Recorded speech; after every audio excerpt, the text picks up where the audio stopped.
to order the meeting of the Fire and Police Commission on January 25th, 2024 at 4 p.m. Ms. Clerk, can we conduct a roll call? Commissioner Herlinger, Present. Commissioner Hill, Commissioner Jones, Aquí. Vice Chair Dozer, Here. Chair Rodriguez. Present. Ms. Clerk and Commissioners, are there any changes to the agenda? Chair Rodriguez, there are no changes to the agenda. Okay. While this isn't a change to the agenda, I just want to note that this is an anniversary month of the Montecito debris flow, and I'd like to take a moment to recognize the victims and survivors of that traumatic event and the numerous heroic first responders that were there to assist in search and recovery efforts through that whole several-week period. We will now move to item number 4. This is an opportunity for members of the public to provide public comment on items not on today's agenda. Ms. Clerk, do we have cards for public comment or hands raised online? Chair Rodriguez, we do not have in-person or online public comment for this item. Okay. Would this be an opportunity, a time to share when a community member has emailed the commission? Chair Rodriguez, you can share it during this agenda item, but also you can share it during commission and staff communications if you received a written public comment. Okay. I'll wait till the end then. Thanks. Okay. Can you read the next item? Item 5, approval of meeting minutes from November 16th, 2023. Do we have a motion to approve the meeting minutes for November? So moved. Second. Okay.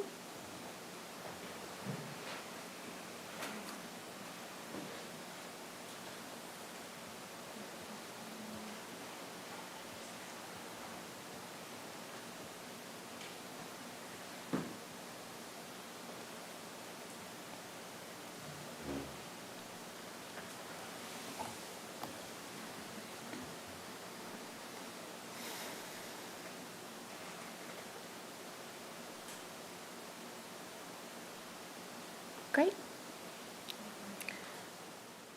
Motion passes. Fantastic. Can we move to the next agenda item? Item number 6, Chair and Vice Chair nominations and appointments. So at this time, we will be appointing the chair and vice chair positions for the 2024 calendar. Can we open it up to any nominations for the chair position? And commissioners, you can self-nominate or nominate your fellow commissioners in this leadership position. I nominate Linda Dozer for chair. I second. Should we do the nominations for both and then take an overall vote? Okay. So do we have a motion for the vice chair position?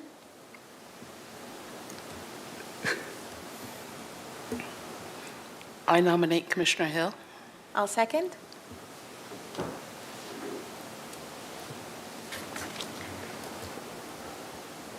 And now we'll do a tally vote on both appointments.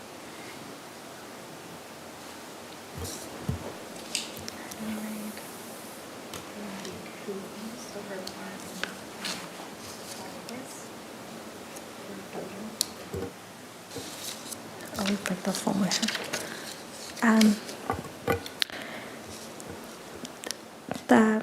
The commission made a motion to elect Commissioner Dozer for vice chair, for chair, excuse me. Motion was made by Herlinger and seconded by Rodriguez. The commission made a motion for vice chair to elect Commissioner Hill. Motion was made by Commissioner Dozer and seconded by Chair Rodriguez.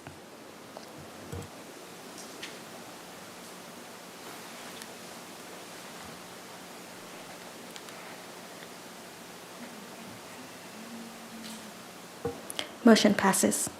Fantastic. Congratulations, Chair Dozer and Vice Chair Hill. We'll now take a brief break while we rearrange our seating. All right, thanks, everyone.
Okay, we are back on the record. Ms. Clerk, do you want to read the next agenda item? Item 7, Public Safety Officer Wellness.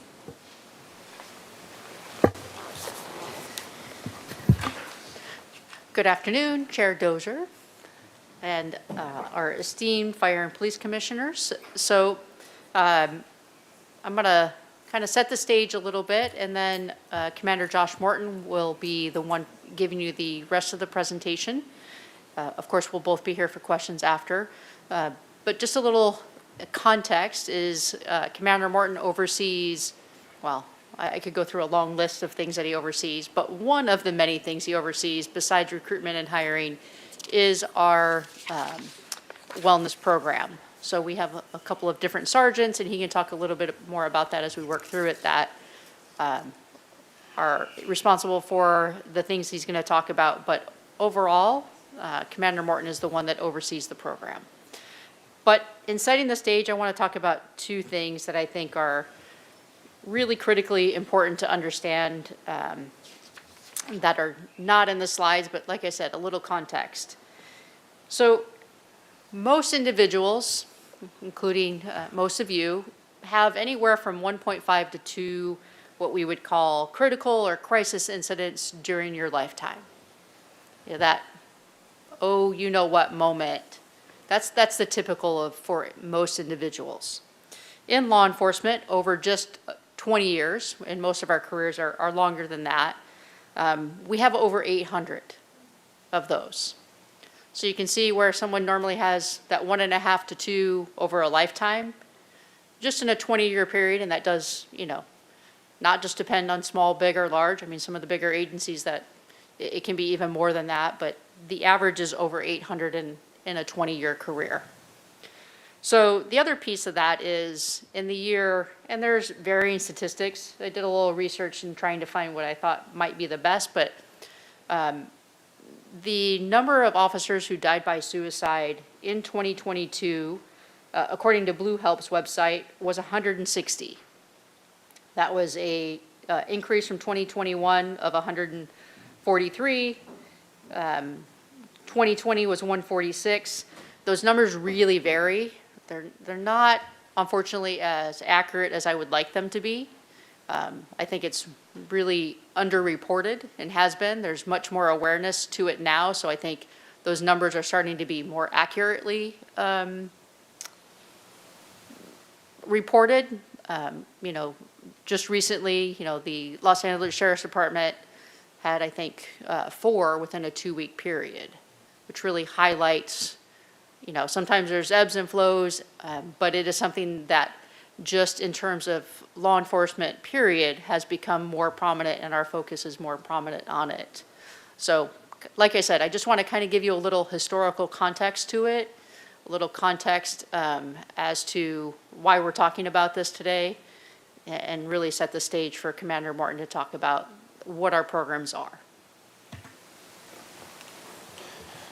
Good afternoon, Chair Dozier and Commissioners. I appreciate your having me here today, and the Chief having me come and talk to you about it. So I'll try to keep this brief. Obviously, as the Chief says, I always talk a lot, so I'll try to keep it as concise as possible. The topics I'm going to cover today are kind of a history of wellness and mental health in law enforcement, and kind of the new thought process we're in now. One of the things we have is our peer support program, which we've had for a number of years, but I'll touch on that. Our partnership with TCTI, which is the Counseling Team International, and how we utilize them. One of the things we do now is about critical debriefs and how we use those to help after stressful situations and stressful incidents that we encounter. Our Healthy Warrior program, which is something that we've added over the last, say, 4 years or so, which enables us to have some really actually good meals as opposed to the midnight 7-Eleven run, so which is really nice. Our wellness check-ins, which we're just about to get going, and I'll touch on those. And our very recently, thank you to the Chief, new on-duty fitness program that is a little bit more in line with some other of our first responder partners who do make fitness a priority. So those are the kind of 7 topics I'll touch on here. So first off, anywhere from 15 to 20 years ago, I started over 24 years ago here at the police department, and I've seen it change over those 24 years. Mental wellness, mental health, physical wellness, those things were not talked about, and they were more shunned than actually talked about. You were not encouraged to speak out about how you were feeling or what you were doing. It was more just suck it up and keep moving on and go from call to call, which is not healthy necessarily. And that mindset on mental health was if you ever said anything about you're not thinking correctly, not feeling right, you were ostracized, or there was a problem, or you needed to have a psychological evaluation again, as opposed to we're human and everybody goes through the same kind of thing. So the mindset has been changing over the last years, but the way it used to be was dealing with PTS or PTSD, or what we now term PTSI, was alcohol, cigarettes, those kind of things, because that's the way you dealt with those things that you might not have been able to do before because of all of those critical incidents and those high stress calls that you go on. That 800 in a career is a lot to deal with on a regular basis when there's one or two a day that you're probably handling. So we definitely have made that change. One of the things that I think adds to this is a quote from Maya Angelou, where it's, I've learned that people will forget what you said, people forget what you did, but people will never forget how you made them feel. And part of this wellness program is that kind of concept, that procedural justice, that how we treat our employees and how we make people feel within the department is also how that they treat people and how they make people feel outside of the department, especially when a lot of times our officers and everyone they work for us, our staff, are dealing with people in a situation where it may not be their best, it could be their worst day ever, and we're having to come and help them. And so even though we may not be able to make everything right, if we're able to make them feel good because we do, it helps us out in that process along the way. So one of the first things we'll talk about is our peer support program. We've had our peer support program in one form or another probably for about 15 years now. It's really picked up over the last, say, 5 or 10 years. What we have is a peer support cadre of about 17 internal employees, including police sergeants, police officers, record staff, dispatchers. All of them are co-workers. They are people who are lived experience type people who know what you've gone through. We send them to specific peer support training classes so they know how to actually sit and talk and deal with things. They're not designed to be therapists. They don't provide advice. They're more designed to listen and help offer our employees who may be struggling with something an ear of someone who's been through that themselves. So it's a very beneficial program, and a lot of our employees take care of it, and the people who are in the cadre take a lot of pride in actually being part of that, and really enjoy doing that, because they can offer support at times where somebody may not need to go to a counselor, may not need to see somebody. They just want to talk to a friend. They want to talk to a coworker who's experienced that. So one of the things that really adds to that is our ability to collaborate with other local agencies. The Sheriff's Department is a perfect example. They have a very large peer support cadre, I think of 22 deputies, and then they have separate professional staff employees that also do that. But we work well with them. We also work with several of our local psychologists who are part of those peer support programs. They can help us with different things, and I'll get into that with the critical debriefs. But it's a really good program that allows our employees to have some very good support by their own friends and coworkers. So one of the ways we support that also is with the TCTI partnership. Again, the Counseling Team International. They're a kind of regional counseling group that is funded by our Santa Barbara Police Foundation. So they help us with critical debriefs, they help us with our department-wide counseling, and I'll go into a little bit more about that. But all that funding, thankfully, comes from right now from the Police Foundation through different fundraisers and stuff, so that keeps us able to provide this type of counseling. And one of the things that they do is all of our employees, from sworn to professional staff, have the availability to go see therapists, counselors, and it's not just for them. It's also for marriage counseling or family counseling, so it provides a very wide range of counseling for all of our employees to be able to attend and get help when they feel they need it. And it's completely confidential. We don't get any record of what happens or what they talk about or who's even going. We just know that we have people available. We have private lines that people can contact and call and set up appointments. We have several local counselors and some down south and some up north that are available for people to meet with on a regular basis. So it's been very successful. People take advantage of it, and we find that it helps our staff and our people feel much better about it. So one of the things that they also help with is the critical incident debriefs, such as major incidents. We talked a little bit about that, investigations involving children, fatal collisions, death or major use of force incidents definitely cause issues for officers and police staff having to deal with those. So the critical debriefs are after an incident occurs. We will set up a time and a place shortly after that where we have one of these counselors, one of these therapists arrive, and they will sit with a group of people and talk about the incident and kind of reassure them, hey, this is what you should be feeling. This is what people will feel in that, and it's okay to go through that. So it helps people kind of understand what they were feeling or why they might have made a decision in that time period. It really helps, especially when it comes to big incidents like natural disasters, like we just recognized the debris flow. We had several critical incident debriefs after that because of the major incidents that we all saw while we were there. So this part of it is nice because we also open it up to our fire department for them to be able to come if we're all involved in the same kind of critical incident, which is very nice. And then obviously any other active attacks or hostage barricaded subjects, because those are high stressful situations that we want to talk about. So I'll move on a little bit to something that's very nice that we really like, because I remember going to 7-Eleven on my graveyard shifts, eating a hot dog and then not feeling very good after that, but is our Healthy Meal program. So about 5 years ago, we partnered with a local chef, and she does a lot of different programs. Her name is Mia. She actually provided a large 3-door refrigerator, and she provides breakfast, lunch, and dinner, healthy, full meals. We have a protein-making bar. We have healthy snacks. We have drinks. All of those things available 24/7 for purchase for our employees. So at any time during the night, during the day, you can go there, because a lot of times when you're stuck on a long call, you're stuck on a case, the only thing you can do is get a slice of pizza or have somebody deliver you a cheeseburger or something like that, as opposed to actually having a very nice, taco meal that's already prepared and ready to go that you can just throw in the microwave. So it's been very helpful. Everything's prepared. You can also do meals where you can purchase meals from her. She will provide you breakfast, lunch, and dinner specifically for you from a menu, so you don't even have to worry about it. You can get just 1, 2, or all 3. So you can show up to work, your bag's there, you get it, you eat, and you move on, and they're very reasonably priced. So it's been very helpful keeping people able to stay away from some of those unhealthy things. Now, granted, everybody still likes to go get a burger every once in a while, but it gives you that opportunity that we didn't have before, so really enjoy that. One of the new things that we're starting this year, and a lot of other agencies are doing this as well, are yearly wellness check-ins. So basically, once a year, our staff and we will be providing our sworn officers a time window where they will attend a therapy session. It'll be an hour therapy session where they'll be able to talk and kind of deal with any issues they might have throughout the year from different circumstances or things that they had, just to make sure they're doing okay. If they feel like they need more sessions, then we can schedule those and they can do that. But most of the time, this is just a yearly check-in to make sure that every single one of our sworn staff, to start with, will be able to have a check-in and get that. If they just want to talk about fishing, that's absolutely fine, but we want them to have that check-in and make sure that they can talk about things if they need to.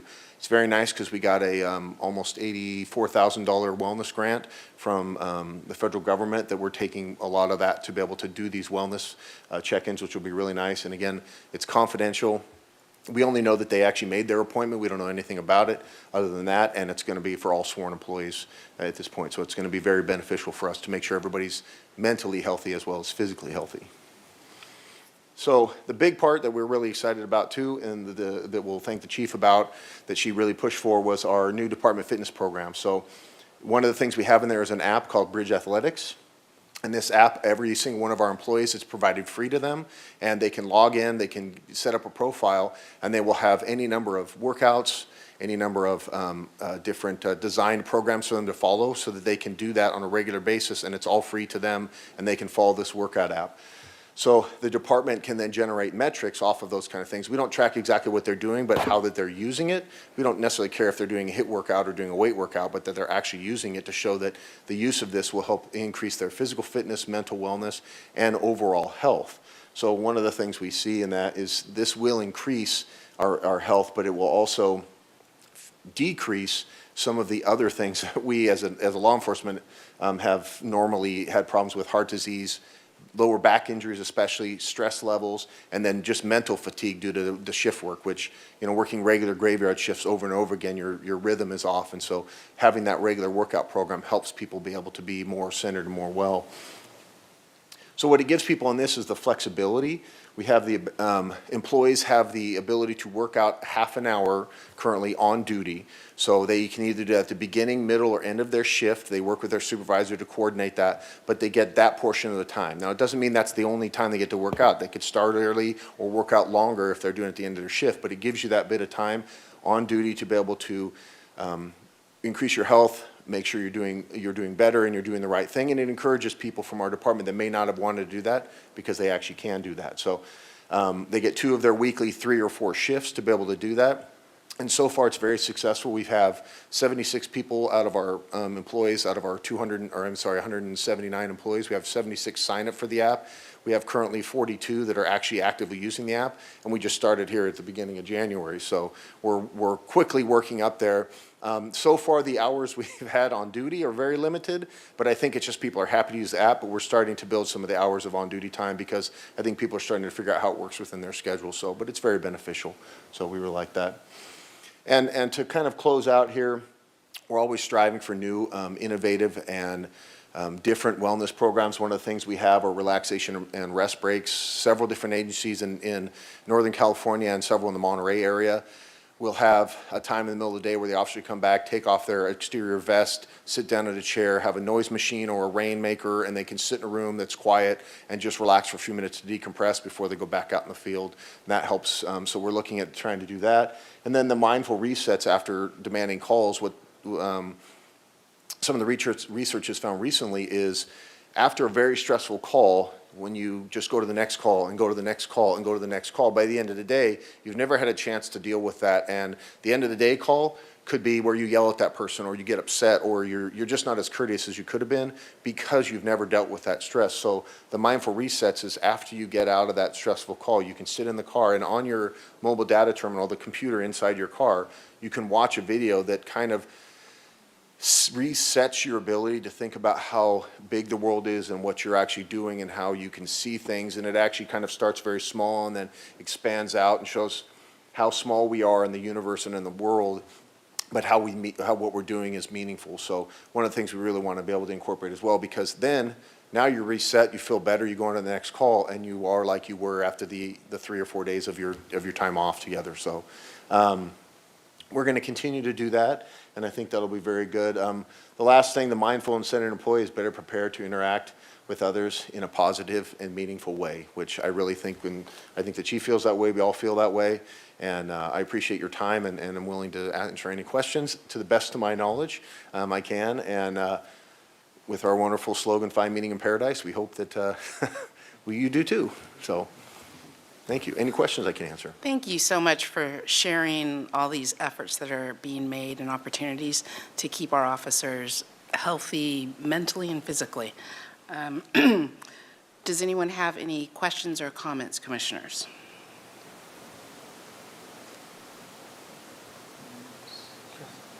Okay. I think Commissioner Rodriguez would like to say something.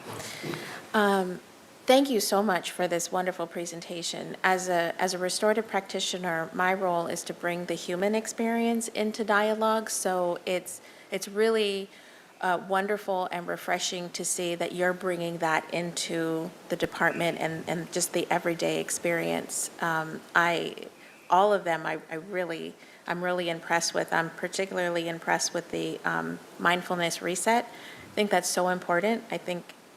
I have an app that comes up periodically throughout the day to remind me to reset, and I don't have a job nearly as stressful as our officers. So I love that idea.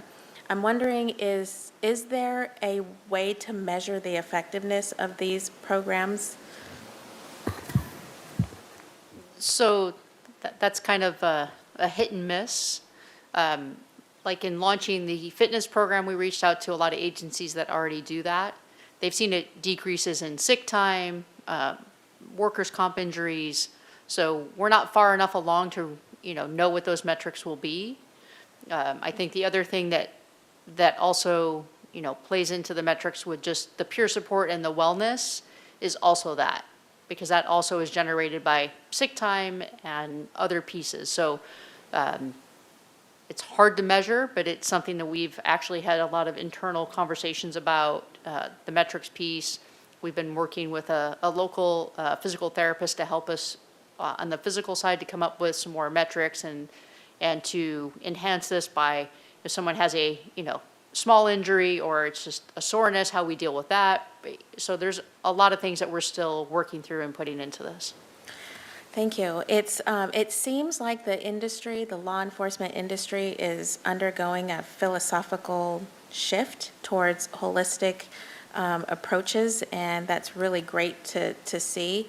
And knowing that officer lifespan tends to be shorter than the average person, it's great to see programs like this will enhance well-being and just overall quality of life, as well as, or in turn, affect the way that officers are serving our community. So great job, I commend you. Thank you. It's absolutely true. And to your point, just to highlight, because I think it's important, Cal Chiefs now has a wellness committee for the state. They now have started now, there'll be a wellness symposium. The IACP, which is the International Association of Chiefs of Police, is also doing a wellness symposium. It is the topic of many conversations, even to the point where Cal Chiefs is now launching a separate program for chiefs, because there is that's often one that is overlooked, but where we see a lot of, unfortunately, a lot of chiefs who, once they retire, pass away very quickly after retirement. Actually, it's probably a higher percentage than even with just officers. So it definitely has become a different, there's all sorts of different things, yoga and meditation and all sorts of different things. It's a slow change in culture and thought process, but I think here we are embracing it and really leaning into it.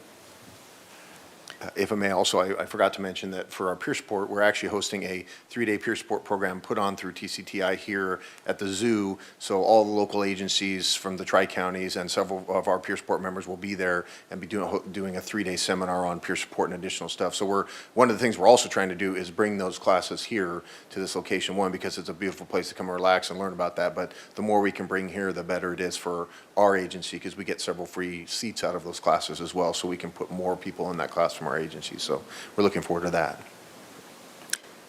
Commissioner Jones? Thank you. Thank you very, very much. I have a couple questions and comments, and I'm going to intersperse them. But it reminds me, I truly appreciate this, because it reminds me of the old adage about taking care of your own house before helping up people with others, or putting your own mask on before helping someone else with their mask. I'm curious about, I also just want to say as well, I think the comments around how this has become more acceptable over the last 15, 20 years is really very important, because I feel as though broadly in society that we have been increasingly taking more steps to ensure our overall health and wellness, and the ways that you've articulated it are very, very common and similar in many different fields and areas, including, of course, the university system with basic needs and healthy food choices and fitness and recreation and all those things. So I applaud the efforts. I have a question about the TCTI. It really, really sounds amazing, and I'm very happy that this opportunity exists for our officers. I'm curious, could you tell me a little bit more about what TCTI is? Is it an independent agency? Is it affiliated? Like, this is the first I've learned of it. Certainly. We originally, when we first started our journey down this a little bit more, we had a program called At Ease that was kind of started internally, and it branched out through other ones, but it just wasn't as big and as successful as we could have had it. So we actually contracted with the Counseling Team International, which is a regional group of therapists, psychologists who work together for the main company, TCTI, and they specialize in therapy sessions, counseling sessions, critical debriefs specifically for law enforcement, first responders. They do other things, but they're one of those groups that actually specialize in just that field, which it's hard. One of the people we're having help with our wellness check-ins, we just had several meetings with her, and she understands law enforcement. She understands it, because if you're in a field that doesn't understand what they're going through, it's going to be hard for you to maybe offer the right kind of counseling. So all of our counselors have an understanding and have worked with law enforcement for years, and that's where we get them through TCTI. Hopefully that answers the question, sir. It does. Thank you very much. It makes perfect sense. I appreciate it. Also, I'm kind of curious if there's a possibility to, you talked about the wellness check-ins, like they're required yearly. Is there a possible way to incentivize more participation for someone who's been to therapy, right? Or we know many people who have, just having a singular check-in for a process that, you know, being in therapy could be a multi-month, multi-year process to even have one single breakthrough, right? I remember dating this young lady, and she was in therapy for 2 years, and she's like, I finally had a breakthrough. And I'm like, how is that possible? You've been seeing this guy for 2 years, not knowing the process. So I'm just wondering if there's a way in which I'm very, very happy, don't get me wrong, that exists. If there's a way to further incentivize more participation because there's great value in it. So it's really about a culture change. Yes. So that's why it's a multifaceted approach. And this is only one piece. It's the availability of peer support, it's the availability of the debrief and the counseling. It's putting all those things in place so that then they can reach out and get further counseling. Some people that will sit across the table, you know, or for these sessions will have never met with a therapist before. So we're trying to create an environment where they get exposed and you know, really say that there's options in the personal choice piece besides just the peer support and in the time of need. So to your point, yes, you know, we'd like to see more, but at the same time, we're trying to make that cultural shift and that exposure piece. Because sometimes maybe nothing will come out, and when they walk out, they may have talked about fishing to his point the whole time. But then that may start to spur something in them where then they reach out in another way. Right. So for us, we're still in that, making that cultural shift. And they can, through that, if something came up in that, then they can actually get more services. So we're intentional about going through TCTI for, you know, the city, the department is paying for these annual check-ins. And then, you know, if there's something recognized, then that therapist that's doing the check-ins can refer them to someone that can provide them with the longer-term help. Right. Thank you. That's all I have. Commissioner Herlinger? I just was curious, are any of these interactions like virtual? Or is everything in person, or are some online, or how does that work? Currently, everything is, in terms of what we do with With the counselors? with the counselors is in person. If they choose to get therapy, you know, through that resource that's available, that is between the therapist and them, whether it's in person or virtual. There's some people that works better for, but we're trying to create that connection for the first time in person. Okay, thank you. Okay, I have one final question that I think would be beneficial for all of us and the public. After a critical incident, is there mandatory meetings or support or therapy required after certain situations? So it's kind of a thing of debate right now whether that should be mandatory or voluntary. There's legalities with it, and it's hard when you force someone. I'll share from a personal experience. You know, I went to 9/11, and when we got back, as part of the task force, it was mandatory. And that didn't really go as well as it could have because it was mandatory versus everyone has a different time when they're ready. So we encourage it. We do everything to encourage everyone to attend the debrief because it's not just the officers, it's the dispatchers. If, you know, fire was involved, it's everybody, and they can learn from those experiences and what to expect emotionally, because it's not about the tactics or anything. It's very specific to the emotional piece. Like, you're probably going to feel this, you're going to probably feel that, or, you know, this may start in a couple weeks or in a month, you may feel these things. So it kind of normalizes all the feeling piece because we're trying to build resilience. And some people will reach out independently to a peer support or someone else that went to the debrief, and they start to share stories. But the mandatory piece really gets sticky because then you're forcing something and then they just get turned off. If I may, one of the things that we've found is that we've talked about the culture shift, and initially when we first started these, it was not as popular or not as well received in the sense of the first few ones, people weren't quite sure what to expect, but we have seen that through a lot of these that we have done. They have been more well-received, people are more willing to go, and we are as flexible as possible as to when we hold them. But we get a pretty good turnout, and people feel much better about it when they're done. So part of that is getting rid of that stigma that I talked about, the history of, oh, you're going to talk to somebody. Well, it's like, yeah, well, everybody went to talk to somebody about this one because this was crazy. So it's one of those things where that's, you feel better when you're talking with people and their peers. And again, this one it's completely anonymous in a sense of we don't hear anything, it's confidential, so we don't know outside, and it's more for sergeants and line level staff, so they don't feel uncomfortable about having a commander or someone sitting in there and they can't be open about what they felt like or what they were going through during that time. So it's very beneficial for them as well. So Thank you for sharing. That's fantastic. Ms. Clerk, do we have any public comment for this item? Chair Dozer, we do not have any in-person or online comments for item 7. Okay, can you read the next agenda item? Item number 8, Santa Barbara Fire Department Incident Report Data. Thank you.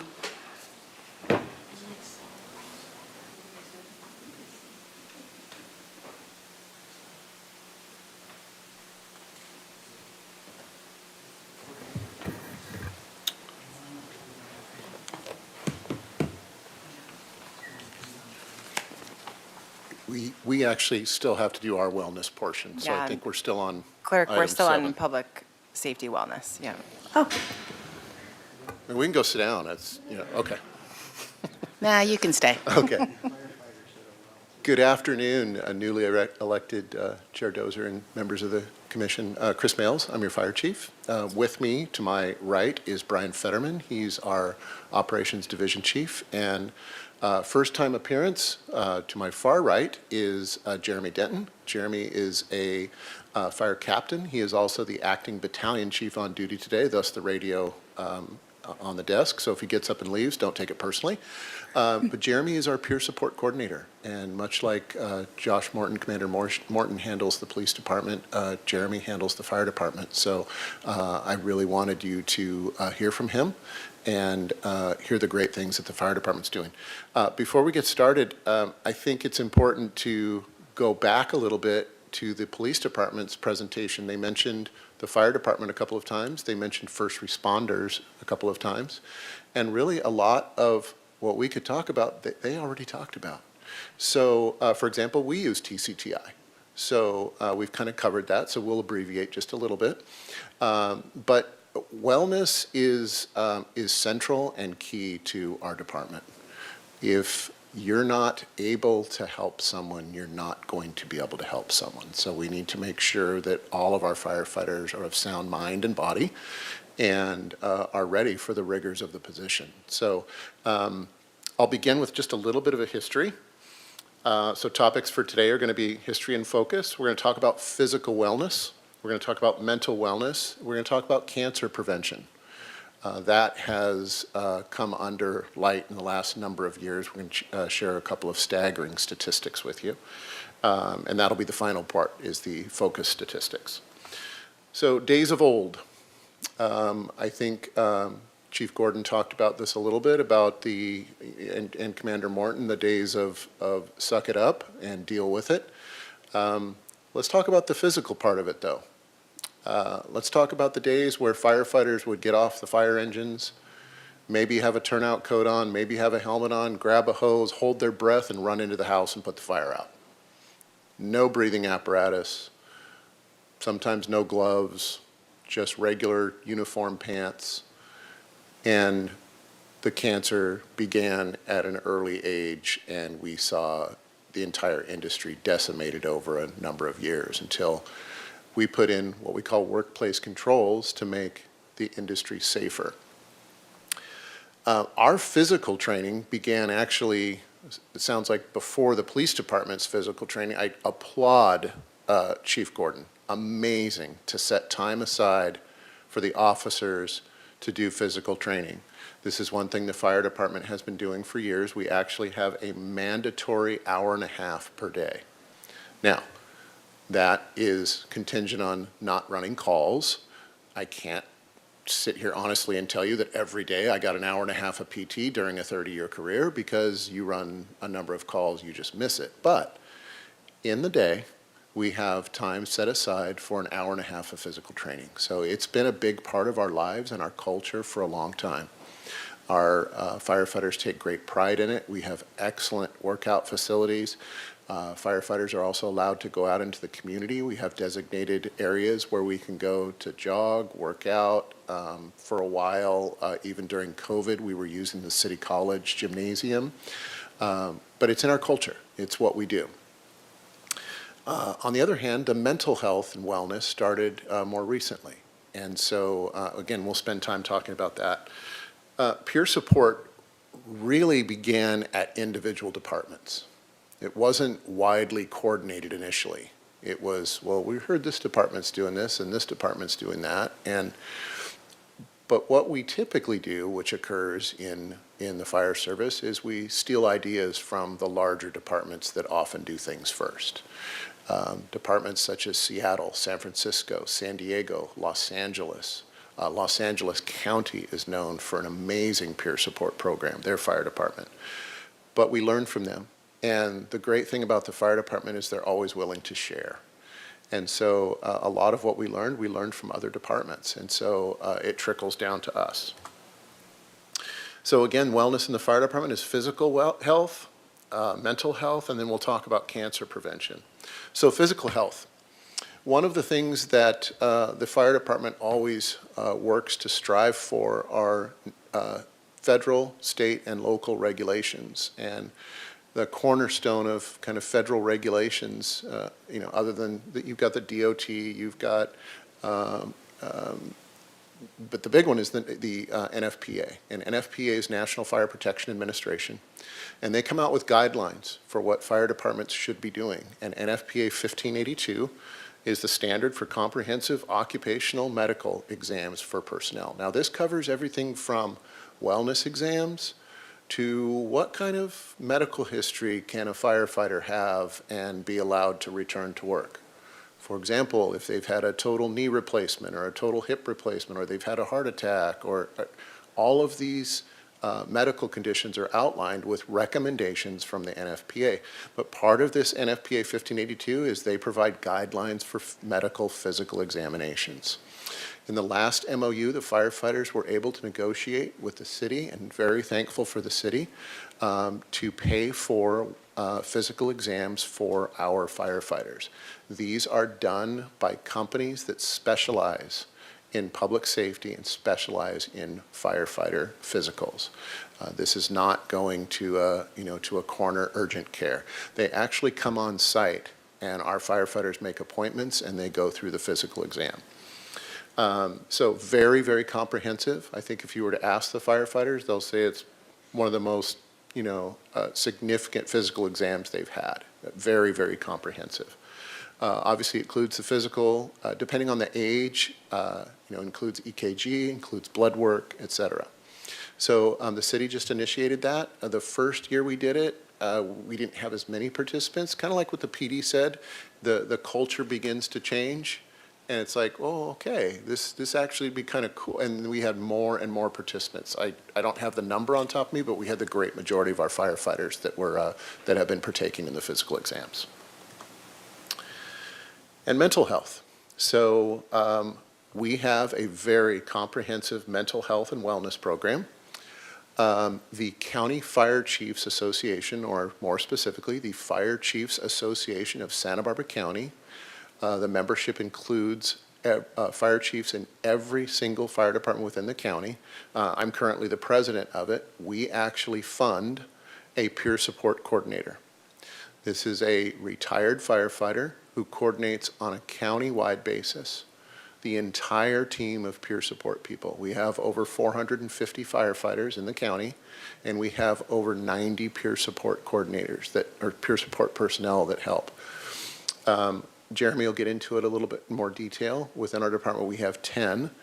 The reason why I mentioned 90 and 10 is that we will go help other departments. We don't stay in the city of Santa Barbara. If another department calls and needs help, we're happy to supply that.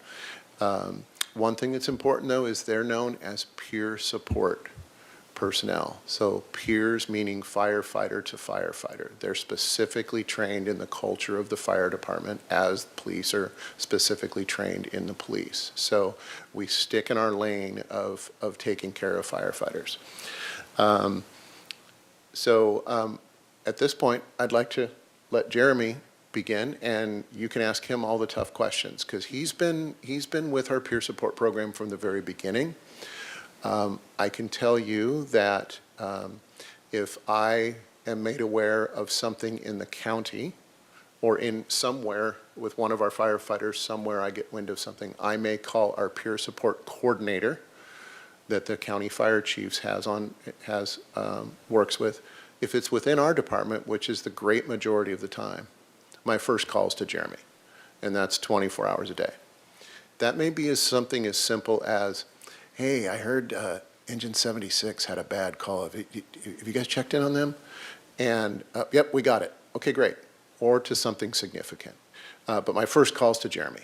And so I wanted you to have the opportunity to listen to him and answer any questions. So with that, you're up. Pretty much what they said about peer support. It's very similar, almost the exact same program. TCTI, sorry. First time here, first time caller. But what's great about the peer support is we don't only just work in our department, like Chief said. We work with other fire stations, other fire departments, and we have this give and take because you could imagine some people don't feel comfortable talking to somebody that they've known and worked with for a long time and might be worried about that. So like Chief said, we have 90 peer supporters in the county. It's like, hey, I know so-and-so. Sounds like he might have gone through the same thing. He was a peer supporter. Do you mind talking to him or her? And we help each other out in those ways. And we've also met with PD peer support for big events that obviously we're both at. So we might have a debriefing with dispatchers, with PD, and with us, and with everyone that was on that scene to work together. So we have a really great communication and working relationship. We're lucky to have the county chiefs really support the whole thing. A lot, like in California, they actually really look at Santa Barbara County Peer Support Program with Tony Bighetti being the program manager as one of the leading in the state and even in the nation, the way that we work together, not just in the county, but with surrounding counties as well. You can go to the next one. The 10 that we have, it's almost literally the exact same class, and we've been in the same classes with PD. It's all about being there for the people with our peers, being available night or day, anytime, and then listening and not telling them what to do, but being available, and then also knowing when we can't help anymore and when to send them to get better certified assistance. And then working them through those angles. And the whole time, we're lucky to have the chief is just, okay, he's good, or hey, so-and-so needs tomorrow off. And every time it's been, okay, just let me know what needs to be done next. So we have that working relationship, and it's been great, and we've been doing peer support for a little over 5 years now. Like it says, we provide in-house and other agency assistance. We've gone to support with funerals of on-duty, just stand by and be available, even out of county for that as well. And it's just a group effort. Go ahead. We have the informal check-ins, which is something similar to the BC calls me off duty and says, hey, this engine went on a call, check in on them, see how they're doing. Or it could just be you hear, the word on the street, the rumors of so-and-so's not doing well, just give a call or show up and go to coffee or something along those lines. So it could start with just being a friend, being ears, and it could escalate depending on the scenario. The counseling program, we're lucky to have, I think it actually talks about it in the next slide. 1805 is actually paying for 3 years worth that we could use the system for free. And one of the things I'm most proud of is it's not just firefighters that can use this program, it's their families. So a lot of times people have maybe a rough time on duty, they go home, they're not acting the same. That can easily transfer over to the family members, to the children, to the wife, to the husband, whoever it may be, and they could be struggling. So they could call a number and talk to a counselor without anybody knowing who or what's going on. We just get a number of 90 people are using it at this time, and that's countywide. So it's for the entire family, extended relatives, whatever it is. We work it to get all the people the best help they could get, and I might not even know whoever is using it, but it's just available. So thanks to the good work of 1805 to get that going and pay for that system to where it's available for everyone. Just a little bit about 1805. 1805 came out of the debris flow. The first benefit that was held was called the Kick-Ash Bash. And since then, they've been holding annual benefits for first responders. A number of years ago, we got together and said, what would be the best thing to help all of our folks? And so we were able, 1805 was able to raise enough funds to fund it for a year, and then they were able to fund it for a second year, and now thanks to the last benefit, they've been able to fund it for a third year.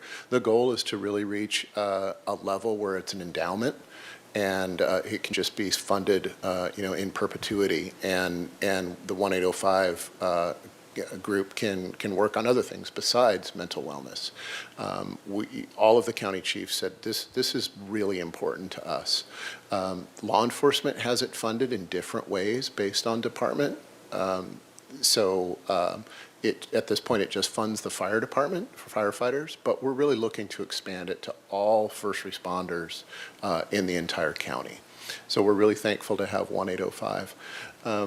The one thing I wanted to say too is that part of what's so important about the peer support folks is that they're able to recognize, it's a very humbling thing to be involved with. They're able to recognize when something can be handled at their level, and they're able to recognize when something needs to be referred. And the beauty of TCTI that the police talked about a little bit is they are what are called culturally competent clinicians.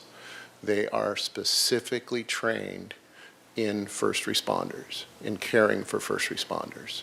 It's kind of like a specialty in medicine. This is a specialty that they have in clinical care. So we're really fortunate when we refer one of our folks to TCTI that they really are going to get excellent care based on the understanding of the profession we have and what we see and do. So, go ahead. Go ahead. Thanks.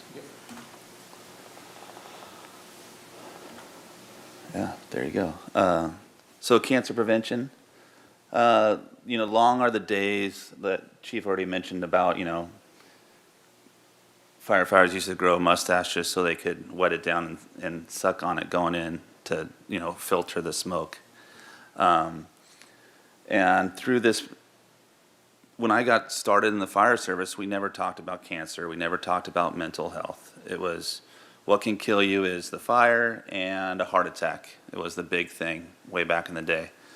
Now it's cancer prevention, mental health. Cancer is unfortunately, rampant in the fire service because of all the unknowns that we come across, and not just in fires, but in other scenarios.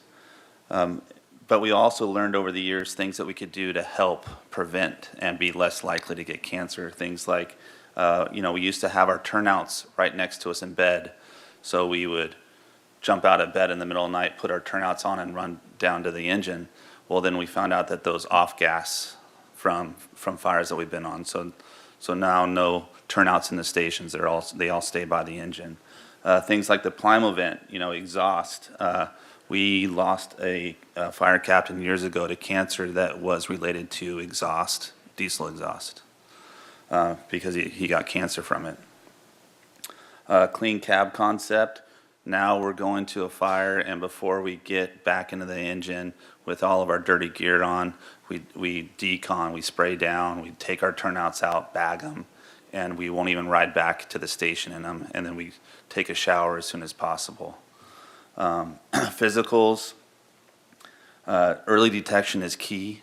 These amazing physicals that we started getting have caught a few early already, not just in the city, but since we've started doing it, we talked about it so much that other departments like Santa Maria County, they use the same exact company. And even just as recent as a few months ago, there was a BC in Santa Maria that caught cancer early enough to just need quick surgery, and he's good to go. So early detection is key, and these physicals are amazing. Go ahead. Just to kind of finish off with some statistics. So 55 people are under the care of peer support in the county right now. Going back to suicide, on average, and it's a rough number because not everyone that commits suicide gets noticed as committing suicide, but we're losing about 100 firefighters nationwide a year to suicide. 72% of firefighters added to the National Memorial last year, to the IFF National Memorial, were actually caused by cancer deaths. And then 2 out of 3 firefighters will develop cancer, some form of cancer over their lifetime. So when you think of firefighting, you obviously think of us running into the building as other people running out, but it's really these silent killers that are kind of what we're coming across now, and that we're slowly kind of turning that ship around to really try to take care of these things that are really getting us that we haven't really thought about in the past. With that, do you have any questions? Commissioner Jones? Thank you. Thank you for that. It's sobering, to say the least, but I really appreciate this. We were saying that we didn't know some of the things that you're even bringing up very even euphemistically. But I do have a couple questions. With regards to the cancer markers, do you notice that there are particular types of cancers that are more common, and what kind of markers are you looking for?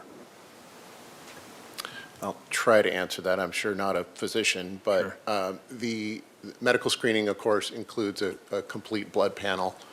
They're looking for, and I don't know the complexities of what they're looking for, but what I can tell you is there are definitely some cancers that are more prevalent. Colon cancer, lung cancer, and prostate cancer are 3 of the highest. I can tell you that another department up north was the first to start this screening of firefighters, and it was the first set of firefighters that went through. And one of the firefighters had some changes in his blood. Hemoglobin was showing a little anemic. Didn't fit the profile, very young. And so they went back and retested him. And he came back with stage 2 colon cancer. Wow. And I believe he was 42 years old. 42 Wow. years old. So, the physicians know what they're looking for as far as exactly what blood tests. But in that situation, they, of course, for males, they're doing, PSA test and all Right. that. And so they can do, of course, they can refer out. If something seems strange, they can refer out for chest x-rays and CAT scans and all that kind of stuff. So, Right. but there are definitely specific cancers that are more prevalent. Thank you. And I'd imagine that, like, the healthy food options that were discussed in the previous presentation and the exercise, I'm sure, are also part of the holistic approach to kind of address that as well. So thank you. And then just one more question with regards to the peer support. The slide mentioned culturally, and you talked about culturally competent mental health care. Is that specific to the culture of fire departments, or is it more broadly representative of the definition of how we would define cultural competency? That's specific to the fire department. Tony Bighetti, the area lead, will actually sit down and talk to someone that's interested in jumping on board and see if they are familiar enough and know the ins and outs of the fire service and approve or say, no, thank you. So everyone has been approved to work with firefighters. Thank you. And so I'm wondering if there's any, this is my last question, if there's any consideration to the diversity of culture within fire departments in terms of peer support and mental health care. So for example, someone who may identify as female may have a different cultural competency than one who identifies as male, who identifies as African American, who identifies as Latinx, yada, yada, yada, yada, yada. See where I'm going? It's definitely available. And not only that, but we do make sure that we have peer supporters in every rank. So firefighter, engineer, captain. And that way you get a chance to hopefully talk to who you feel comfortable with. And we didn't even, we didn't even say who wants to volunteer to be a peer supporter. Yes, that's important, but we actually asked everyone in the department, who would you go to if you felt like you needed to talk to somebody, that you wouldn't just talk to anybody about whatever's going on. And they came back with the results, and with those results, we took the top 10 and asked them if they would like to be a peer supporter, and then we sent them to training. Great. Thank you very much. Just a little bit more on yours. That's the beauty of having 90 peer support people in the county. What typically happens is, let's say you've had a traumatic event and I call Jeremy, and Jeremy may initially reach out to you. The key to this is humility, and that we don't take things personally. Jeremy may say, is there somebody that you'd like to talk to specifically? And so it's okay if it's not him. The important thing is that we've gotten the best help to him as quickly as possible. And that's why we open it up across department lines. And it's so key, because maybe somebody's not comfortable. We're 111 members of our entire department. Maybe somebody's not comfortable talking within our department, but one call to it, who would you like to talk to? I'd like to talk to, so-and-so. Well, he works for the county. We'll make sure that happens. They'll be calling you shortly. So I think that's part of the beauty of it, is that we find somebody as quickly as possible that that individual is comfortable being with. Commissioner Rodriguez? Last summer, I attended a showcase for retired first responders who were experiencing PTSI as a result of their on-the-job experience. They spent a week camping, or not camping, but staying up in the forest here, and with songwriters. And they shared their stories. They had therapists there as well. And at the showcase, they shared their experience of telling their stories, and then the songwriters wrote a song. It was beautiful, and it was heartbreaking, and it was inspiring. And I think as community members, we don't spend nearly enough time considering the health and wellness of our first responders, our police and fire. So I just want to say thank you. Thank you. That's actually the first time I've heard about that, so thank you for sharing that. That's great. Thank you. Thank you for sharing that information. Thank you for coming to join us. Is there any public comment on this item? Chair Dozer, there is no in-person or online public comment on this item. Thank you. I think you guys are up for the next agenda item. So without further ado, please announce the next item. Item number 8, Santa Barbara Fire Department Incident Reporting Data. And here we are again. Today, we're going to discuss the fourth quarter, which would be October through December of 2023. We're going to go over our a number of parameters that we measure on a daily, quarterly, and annual basis. As I said, with me is Division Chief Brian Fetterman.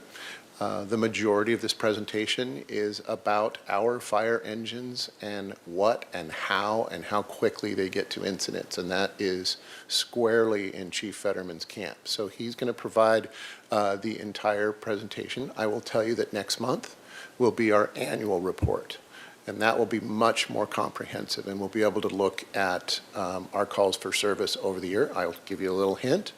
We are tracking exactly where we expected to track. We are just under 12,000 calls for service. We've already run the numbers and looked at some stuff, so I'll give you, that was a little teaser. but we'll be spending a lot more time next month with you.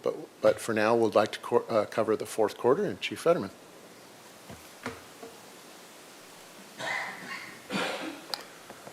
Well, good evening, and congratulations on taking over the chair. It's a tough job, right? So again, like the chief mentioned, we're going to go over the quarter four incident data as well as some community outreach information and some training stuff. So I wanted to add a few items from the last time I spoke with you all. If you remember back or do a compare to the last slide that I showed, you will see, as the chief mentioned, the pie chart is about the same. One thing about our fire department, and many for that matter, is the call responses and the types of calls are very similar, even just across the entire nation. So there's no crazy anomalies here. What you will see, the total for the quarter is 3,022 calls. That's a 4-call difference from last quarter.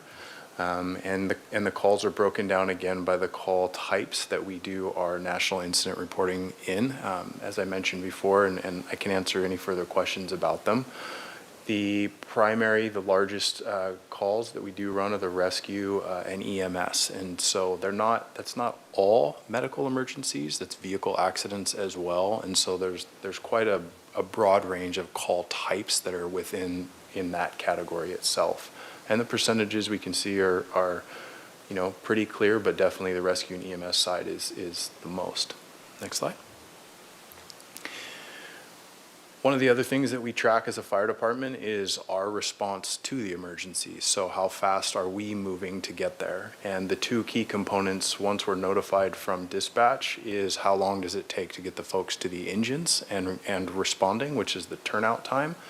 And right now we're tracking that in averages. So it's average seconds from the time that the radio alerts. So if Jeremy's sitting here now, he's alerted to a call, how long does it take for him to get to his vehicle, get changed in the appropriate PPE, and hit responding or en route?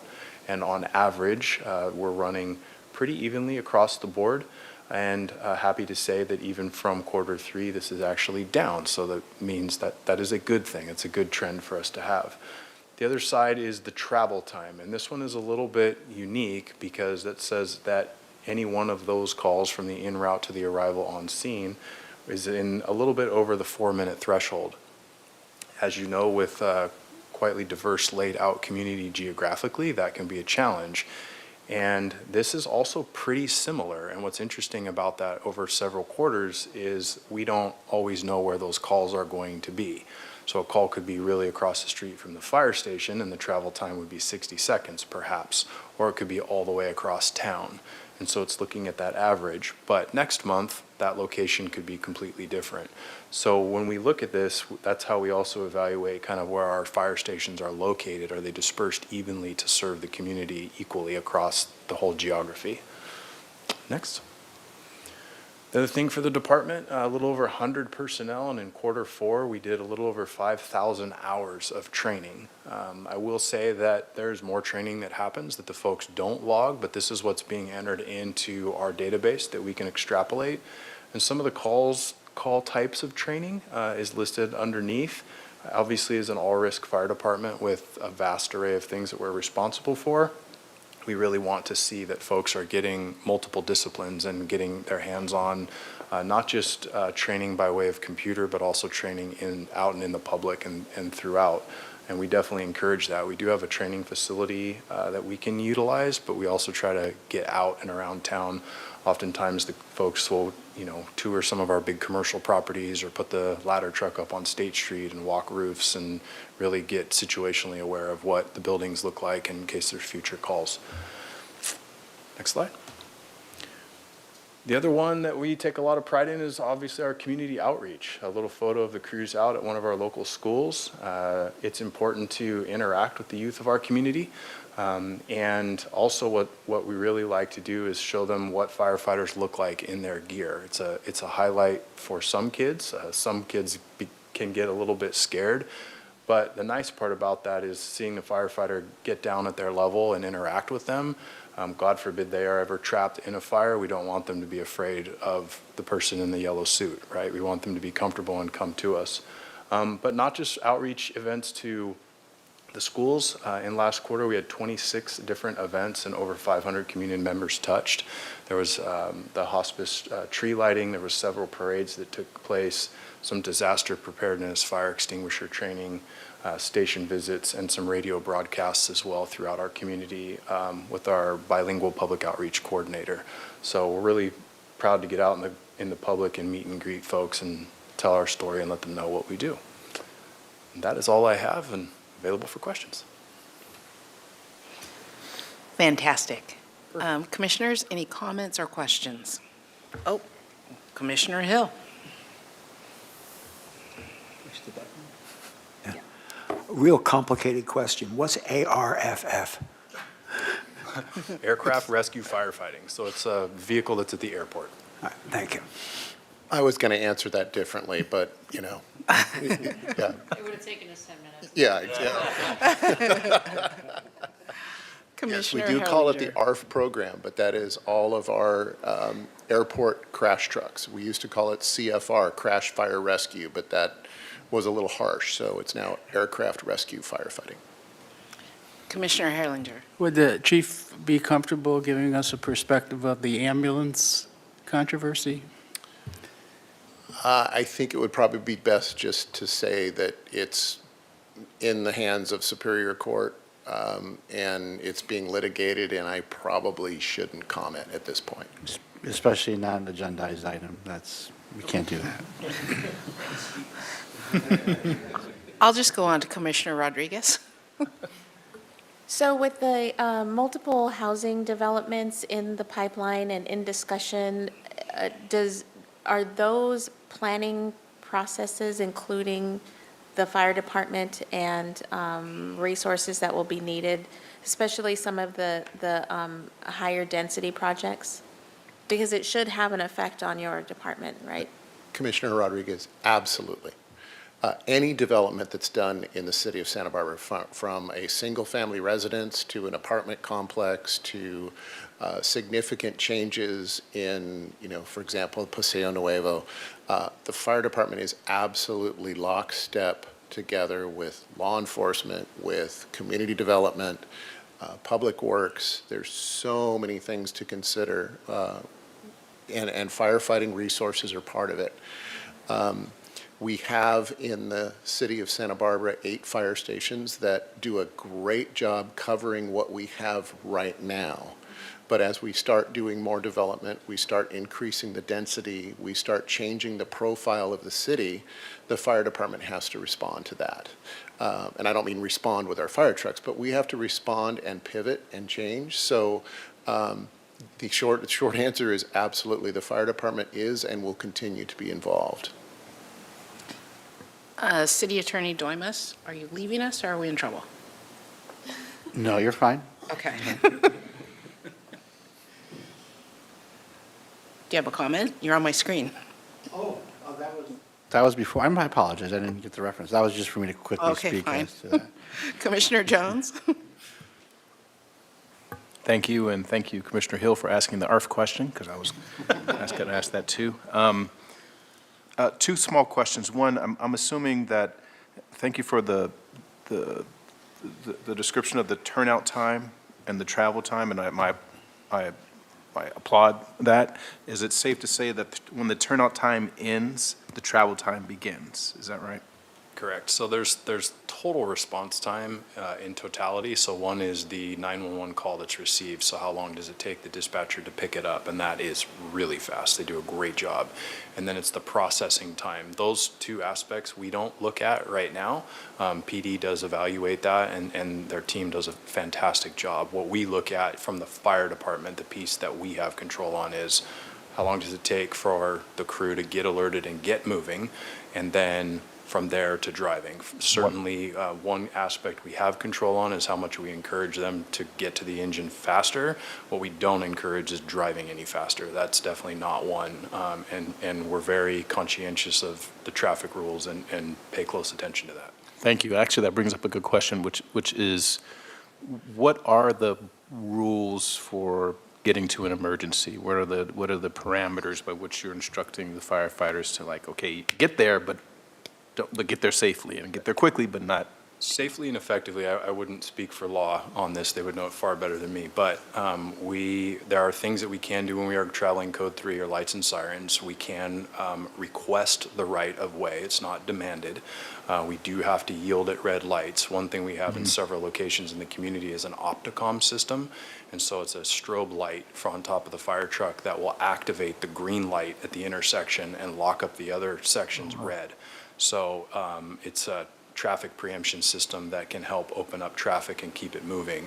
That's a great technological advancement to move traffic safely. It's definitely challenging if a fire truck is coming up to an intersection and all the traffic is stopped red and we come through. But if we're able to get the traffic moving in the same pattern we are and move with it, that's much safer for everyone. So we look for advancements such as that and encourage the crews. Obviously, we have in our training, continued vehicle operation training and driving around in the community. We train our newer firefighters regularly to make sure that they're proficient in the apparatus. So, but safety is the utmost. It's a 40,000-pound piece of equipment and does not stop quickly. So we're not pushing the envelope. You said that was called Opticon? Yeah, Opticom or traffic preemption systems. Thank you. Learn something new today. Last question. With regards to community outreach, how do you decide what organizations or where are you going to go? And is there a way for which community members or nonprofits or schools to make a request to engage with y'all? I'll take that question. It happens in two ways. We have our public outreach coordinator has specific groups in the city that receive a significant amount of her attention. That could be, everything from schools to care facilities to businesses, et cetera. We also have a program where people can call in and request to have the fire department do something for them. That could be everything from a tour of the fire station to fire extinguisher training to evacuation training. We've had businesses call us and say, hey, we're going to set off the fire alarm tomorrow and we're going to see how quickly we can get our people out of the building. Okay, yeah, we'll come and watch that. So it goes both ways. We spend a great deal of time reaching all segments of our population. We have an incredibly successful CERT program.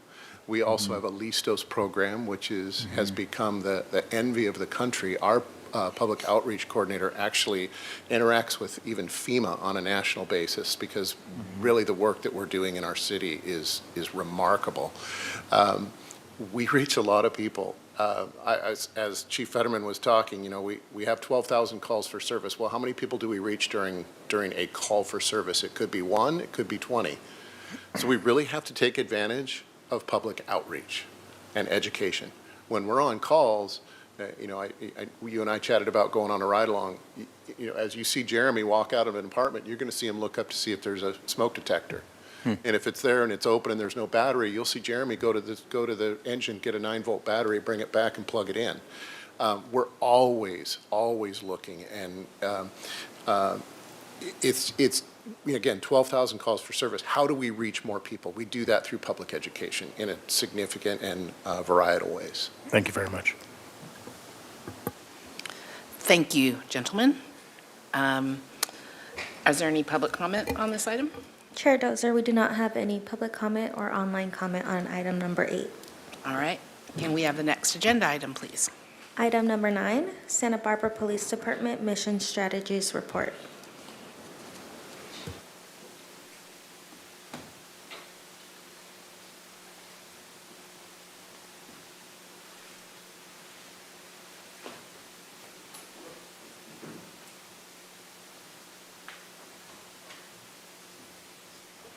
Good evening, and congratulations on your chairpersonship. Oh, thank you, Assistant Chief. I'm here to give you the mission strategies for Q4, but more importantly for the entire year. So instead of just reporting on Q4, we're going to talk about the entire year. And as promised, this is built off of our mission strategies. So we're still in the process of completely changing over, but what it is trying to, again, to get a way to measure all of the things that public safety law does for the city of Santa Barbara. And that is a lot of different things. So we've pulled it off into our focus areas are reducing harm, relationship building, and looking at quality of life issues, a felt presence, and service. Various different items are under there, but I just wanted to focus back on to what our mission strategies are. So for the year, what does that look like? First, our reduce harm. Overall, in the entire year of 2023 compared to 2022, violent crime is actually down 4%. Property crime is down 21%. We've had a decrease in residential burglaries by 35%, and a decreased 29% in theft from vehicles, which we all see as obviously reducing harm. What does that also mean? The map shows you an actual visualization of all of the various different reduced harm metrics that we look at for the city of Santa Barbara over 2023. Now it's a representation, those dots, because each dot represents, can be hundreds or thousands of times. But it's just to show you a representation that it's in the entire city. Over on the right bottom side is the total number of events that we have recorded in that mission strategies portion for the year 2023, and then a 9-month trend of those total events. On the top of that bottom right is actual words, on-view calls for service, traffic stops, felony arrests. However large those words are is a representation of the number of those events. So for instance, on-view calls for service would be the highest number represented in that reduced harm metric. So it just gives you a point in time. And on the top, I wanted to make sure that I spelled out that 30% of the time in 2023, we actually wrote a traffic citation. 70% of the time when we did a traffic stop, we educated the motorist, and we tried to instill some safety and some furtherance of being a better community good. Next slide. Next metrics, relationship building and quality of life issues. The picture you see there is actually our community academy over on the east side, our Spanish-speaking community academy that we just ran about a month, 2 months ago. The other picture is from our Christmas event with PAL. Again, very similar to what you saw in reducing harm. What does that look like? This is over 29,000 separate events in our relationship building quality of life. Yes, a lot of those are parking citations, but when you talk about quality of life and when people call the police department, that is something that is a quality of life issue that we do focus on. But it's also important to say that the engagement activity, our business contacts, our presentations, and other engagements we do on a daily basis are extremely important. Because if we don't have that relationship with the community, then we have a hard time doing anything else that we do for public safety law. And I also wanted to highlight that we had 69 of our co-response mental health follow-ups. So we have our co-response teams. When they deal with someone in crisis, after the crisis is over, days or weeks later, they will actually go out and do a follow-up call, check in on the person, relationship build with that person, let them know that we're there, we care, because we do care. Next slide. Felt presence. It's all about being seen, having that smiling face, being there in somebody's time of need, but also that felt presence deters crime, helps reduce harm, and does the relationship building. So felt presence is the lowest number, but what that means is that's an individual deployment of an officer, a team, or an event. So when you're looking at the 5,115, that could be 10-hour. One event could be a 10-hour shift. One event could be 5 hours. So you're never going to see those metrics be as large as the other quadrants in mission strategies. But it's just as important. We have our focus areas where we focus on a particular area in the city for a quality of life or a reduced harm or whatever the mission is at that point. Our foot directed patrols can be 5, 10, 12 hours long. our prem checks are a particular location and address in the city or a location where we do a premise check. And I'm very proud to say, absolutely love our volunteers in policing, and they last year did 3,256 hours of volunteer time. And I will tell you, if you've been to the farmer's market, if you've been to any of our special events, if you walk around downtown, the east side, the west side, you will see our volunteers in policing.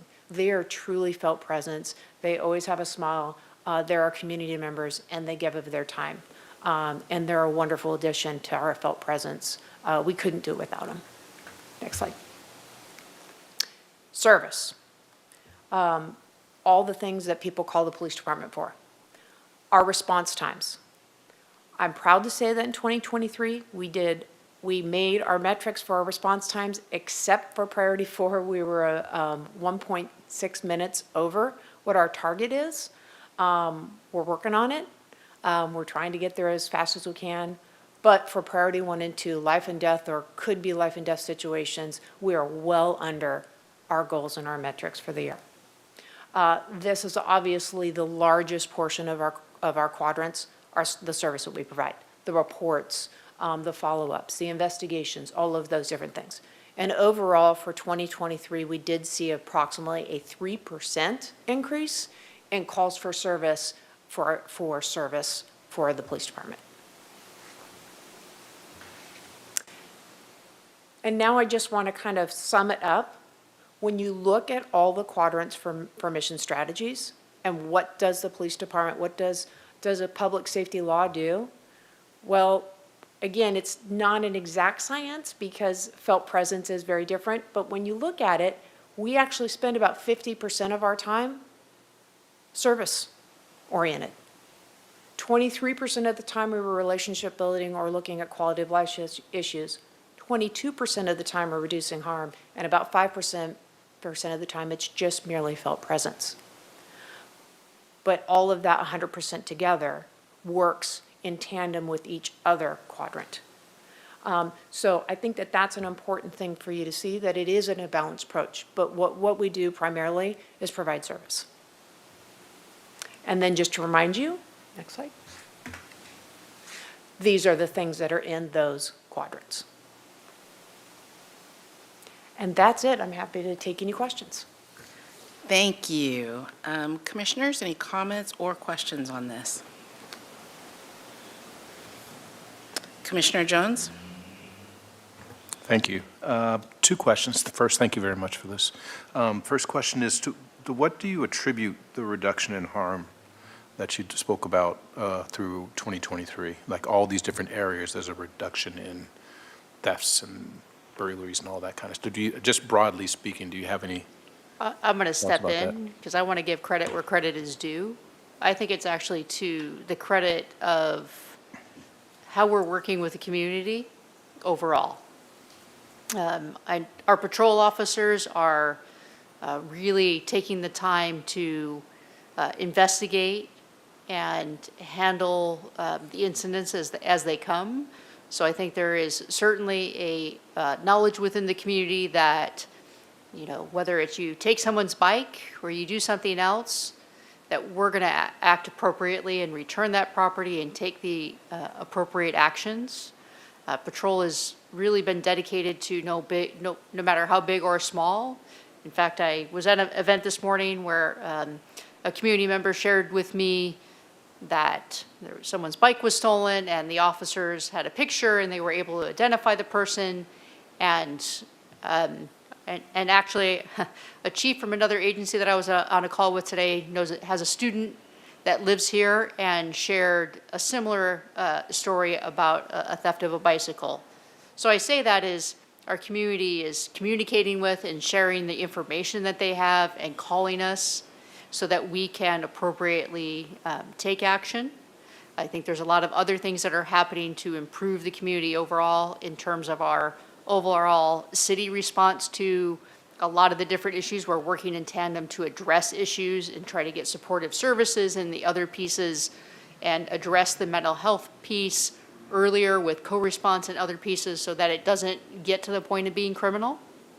So I think it's a lot of different things that are going into the efforts here at the city with public safety overall, but really I want to give credit to the officers in our department and the way in which they have really, as far as I'm concerned, stepped up and have been really responsive to the community needs, and the way in which they police and interact with the community is really, really good.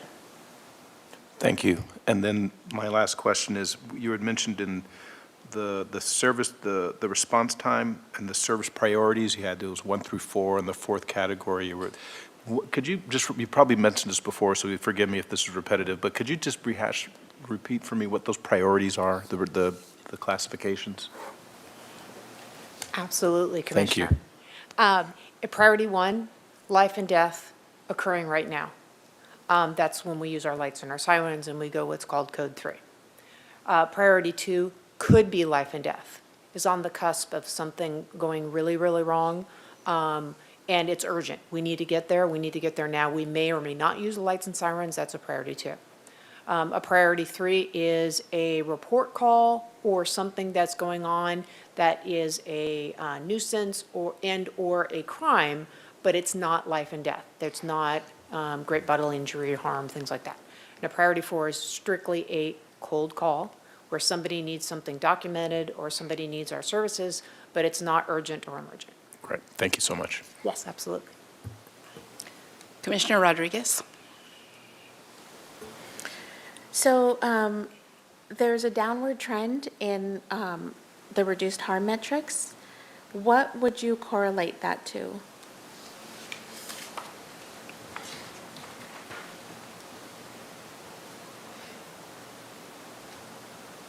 Yeah. Commissioner, you're meaning the 9-month trend or an overall on our stats as far as crimes? It looks like overall on your stats. So, on the bottom left, where you see that 9-month trend, Yes. the city of Santa Barbara will always see an uptick, a peak, in the month of August, because we have Fiesta. And it goes on for a week, and we literally all work the entire week for variety of different reasons. We get a lot of calls for service. We have a lot of things that we are dealing with during the month of August.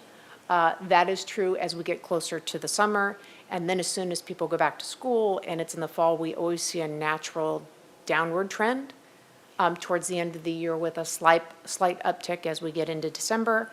It then goes slightly down again. It's just the ebb and flow of the way that our city and our community reacts to various different events and things going on. So the top left, where it says 4% arrow down, so it looks like that's is that for the year, or is that just? So the 4% arrow down on the top is a decrease in total violent crime from 2022 to 2023 is a 4% in violent crime. So all of these are down. So my question is, what do you correlate the downward trend in these stats? That's exactly what I was referring to with Commissioner Jones, is I think it's a combination, the combination of the work that the department is doing and the work that the officers are doing, along with all the other work that other city departments are doing, and the way in which we're doing this as a team, and really importantly, the way in which we're communicating with our community.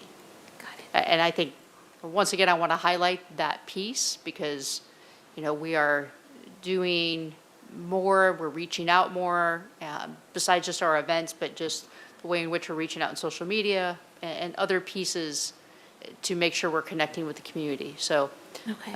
I think there's a lot of different pieces. There's not such a hesitancy for the community to provide the information that we have, so we're able to do a lot more proactive things to prevent criminal activity. And on this same slide, the OnView CFS, what is that OnView CFS? OnView calls for service. But what is So- the OnView? So OnView is when the officer initiates, gets flagged down, somebody says, hey, can you help me? Or the officer sees something and says, oh, that doesn't look right, or, oh, that looks right. I'm just gonna go and make contact with somebody. Yeah. This is when the officer is initiated. Okay, one last question, and I want to be careful how I word this because it was just an interesting comment. So in the last Board of Supervisor meeting, the sheriff mentioned that we should expect higher occupancy in our jails as police departments become fully staffed. And that led me and others to believe that the assumption was because departments are not fully staffed, that perhaps crimes were occurring in our communities that were not being policed. I'm just curious what your thoughts on that. Is our staffing shortage affecting our policing? I think short staffing always affects policing. There's just no way that it does not. Now, I don't know what the direct correlation that will be to the population that's in custody. I can't speak to that. Definitely, having staffing shortages does mean there are certain things that we have to prioritize, and, that really becomes a big piece for us in how we prioritize what we do and how we do it. I don't know what that correlation would be or not be. I'm not one to speculate when it comes to something like that, but, there's no way that a staffing shortage does not affect the way in which we police. Now, like I said, whether that's a correlation to the jail population, I don't know. I'm not going to comment on that piece. But yes, there are certainly direct relationships between staffing shortages and how we are able to respond to our community needs. Commissioner Jones. Thank you. A follow-up question that came to mind, this downward trend that we were just speaking about, what were the complementary statistics for 2022 or 2021? So my question is this part of a larger trend, or does it kind of, are there peaks and valleys, or? There's always an ebb and flow. Okay. Of crime rates. You can look at the national crime rates, you can look at local crime rates. There's been, I don't want to get down into the weeds, but we went from a different reporting system for crime statistics, which was called UCR, to now it's called NIBRS. So there's been a lot of things in the last few years that it's really hard to see what that correlation is. Typically what we're seeing just overall is we saw higher before the pandemic, we saw things dip during the pandemic, and then we saw it start to rise. So it's really hard to say exactly where we're at, just because there's been so many different factors that before. I mean, I've been doing this 28 years, and you see, there's always a cyclic thing, and there's always so many different factors that affect it. I think the big thing is to look at, it's good to look at historical, but it's also good to look at what we're doing today and how effective we're being, because we're making changes and doing things to try to improve our public safety and our service with the community and our relationship with the community. And to Chief Arroyo's point, that's why not just looking at it in terms of crime stats only at this point, but to look at all the quadrants and all the things that we're doing is really important. I think that's kind of the forward-thinking piece that we've been doing here is looking at all the different things and not just, looking at stats for arrest or stats for, crime. Because I can tell you when I came on the job, it was about how many tickets did you write, how many arrests did you make, and that is not where we're at culturally here in Santa Barbara, and that's not how we look at things, and that's not how we discuss these things with our officers. Thank you. Commissioner Herlinger. I just want to get into the weeds for a second. The theft from vehicles, how much of that is catalytic converters? We'd have to pull that specific stat. You don't for know you. that? I Okay. don't know that off the top of my head, and that is also, Is that considered a theft from a vehicle? I mean, it's a theft of a motor vehicle part, and it depends on the circumstances, so we'd have to pull that stat separately. And that, once again, is very cyclic, because what will happen is you'll have a rush of them, someone will get arrested, you'll see it go right, down. that was, It's very cyclic, and unfortunately, but not that's just what we here. hear about, we see on social media, that's, That's a prob- common It's a common topic. problem. Yeah. And, you know, whether it's here or anywhere else, I came from a city where a bunch of city vehicles got right out of the city yards, you know, all the catalytic converters, because it literally takes less than 30 seconds. You zip it in two places, and you're in and out. So unless an officer happens to be in the right place at the right time, or a camera catches it, it's very, very difficult. But what I was getting at is, did that have anything to do with the 29% reduction? But if we don't have that specific I can't statistic, give you okay. that. We can follow up with you and. I'm just curious And look at about it, that. but Okay. we don't have that specific stat. Thanks. Commissioner Rodriguez? I forgot, I did have one more question. I'm really impressed with the focus on relationship building and quality of life work that this department does. Is that something that is taught in the police academy, or is that specific to SBPD? I can tell you, community relationships, you know, the term community policing is 100% taught in the police academy, and more so than ever now. But part of that is also department culture and the way in which once, you know, because there's so many things to teach in the academy, so that's, you know, a very small piece of what they learn. But that's really part of when someone, you know, gets out of the academy and comes to us, that we build that culture from day one while they're with us, and showing them the way in which we interact with our community and how we do that. And I also take this moment to really highlight the fact, I know in a couple months we'll talk about hiring and retention, but we're hiring a lot of our new officers that have grown up in the community and want to make a difference in the community and are very dedicated to that piece. So a lot of our new hires are from Santa Barbara. Okay, I have my question, finally.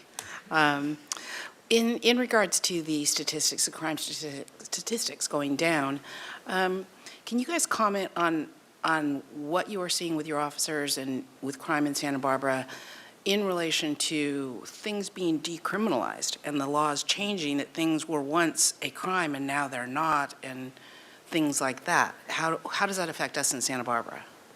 I think there's a lot of challenges with it, because I think the big thing is that making sure that there's a consequence. Now, whether that's diversion or restorative justice or whatever that is, that doesn't necessarily mean going to jail and being in custody are really important. So I do think the one thing that probably stands apart in terms of my perspective coming from a county that it looked very different is that here there's a consequence. It's not just, you know, no filing, or there is a way to get them into diversion and into different programs and different, you know, whether it's a substance abuse program or whatever that may be. I do think that at times it does frustrate officers when we have, you know, individuals that repeat offend, because I think that's one of the biggest things that has happened with some of the changes to the legislation is, you know, you can have someone that has stolen a vehicle several times, and that's, I think, where the officers get the most frustrated is that piece right there, is where there's what is perceived to be a lack of consequence, and the repeat offending is, I think, where the biggest frustration can come from the officers in the field that are dealing with that on a daily basis.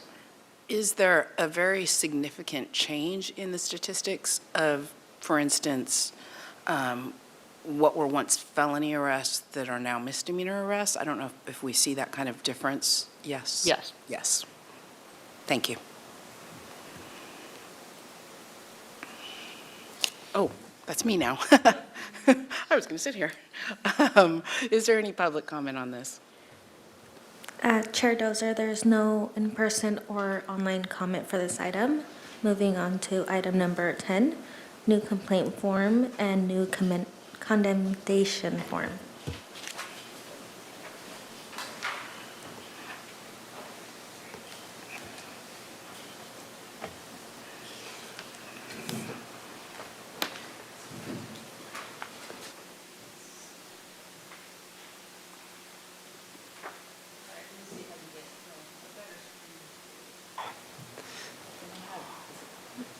I believe whoever gave them physical copies.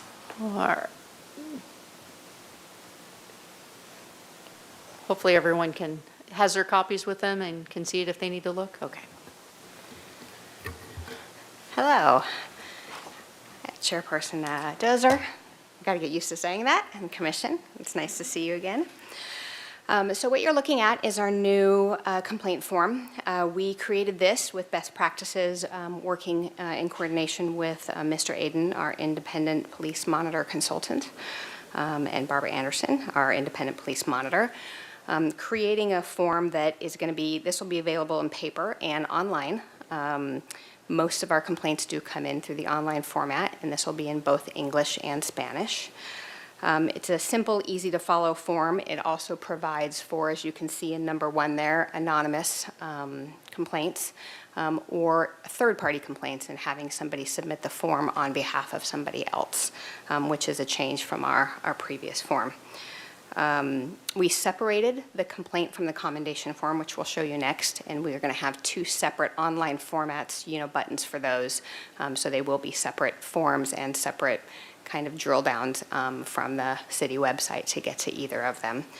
And focusing on encouraging free-flowing narrative to capture, the whole concern, and you'll see that on page 2 that you should have in front of you that really kind of directs kind of the narrative, but we really want to hear the concerns directly as our community members have them for us. The 3rd page shows each of the different ways. Really, it can be any way that somebody could submit a complaint, but we tried to open that up again in efforts to reduce the barriers to our community members to making complaints.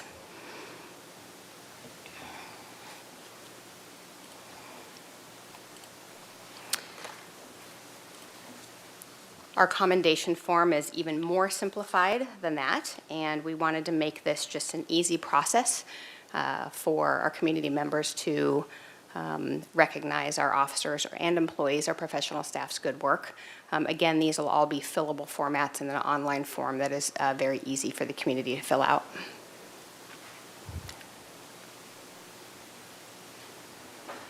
Commissioners, I just wanted to add, this is the first time that the commendation form and the complaint form will be separated. And I know this is something that the Community Formation Commission observed and looked at and recommended to be shifted, as well as the additional prompts for narrative. And so just from my experience stepping into this role the past year, that guided narrative is so key, especially to allow for an open and complete investigation and for us to be able to view and understand a variety of policies that could be associated with that particular complaint. So this was, again, a national best practice that we wanted to apply to the updated forms.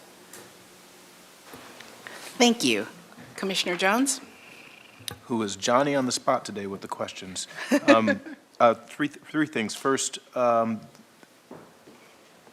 the website, where will the online version be housed? Will there be a link? Will it be publicized? Is there a social media component to kind of getting the word out for both, obviously, the complaint and the commendation form? So it has a place now. We're just replacing the form. And so we're not just all of a sudden doing a new online form. We actually get a majority through that way. We can show you after the commission meeting there's different ways online to get to it. So we'd be happy to show you what that looks like and how to get there. But we're not creating a new process in terms of the online piece. We're just trying to make sure that our form and our format gives the community the best way possible to file a complaint in many different forms, in many different ways. This is the first time we're going to have an actual Spanish version where they can click one of the two. So a lot of pieces to make sure we're bringing more inclusive and, to Ms. Anderson's point and to Commander Corbett's point, where you can just tell us whatever you need to tell us, and we're trying to remove any barrier that there might be for someone to file the complaint. Thank you. I remember previous conversations about this coming, so thank you. It's good to see it. My other question, my last question perhaps, is the use of the term employee in Part 3 of the complaint form. I wonder, Barbara mentioned these kind of complies with certain standards. I'm wondering if that would be confusing to someone filling it out. I understand it's obviously a Santa Barbara Police Department complaint form, but if there's any way to be a little bit, could the complaint be made against someone who's more than just an officer? Or it could be- Yes. Okay. And okay. that's why we do it that way. Got So it could be a parking enforcement officer, it could be an animal control, it could be a member of our records bureau. So we didn't want to try to create a form for officer Every- right. versus staff. So Right. that's why we used employee versus, the term officer or anything else. We're actually very intentional about that because we want it to be about whoever you're making the complaint about. Would it be helpful, and this is just a suggestion, take it for what it's worth, would it be helpful to put like, for example, da-da-da-da-da, or any such employee, or something like that, just for clarity's sake? We can certainly look at that. I know we've had conversations with our consultant on that, but we can certainly go back and see if there's a different way to make that clear. But it was actually very intentional because we do get complaints that are not about officers. Right. Thank you so much. Commissioner Herlinger. So you mentioned that this could be done anonymously. Did you say that? So where on this is that made clear? If you look at the complaint form, Commissioner Herlinger, at the Yep. very top, number 1, it says name, and there's a spot there for Oh, people to okay. check to say anonymous, I do not want to share personal Okay. information. I- Yes. I apologize, I missed that. I didn't look that closely at it, No but worries. thank you. Commissioner Rodriguez. For the benefit of the public, Ms. Anderson, would you mind reminding the commission and the public the various avenues that a person can file a complaint or accommodation? Yes, Chair Dozer and Commissioner Rodriguez, there's a couple of different mechanisms. So most of the complaints we receive are through the police department. It's online accessible. People can come into the police department and receive that form in hard copy and complete it.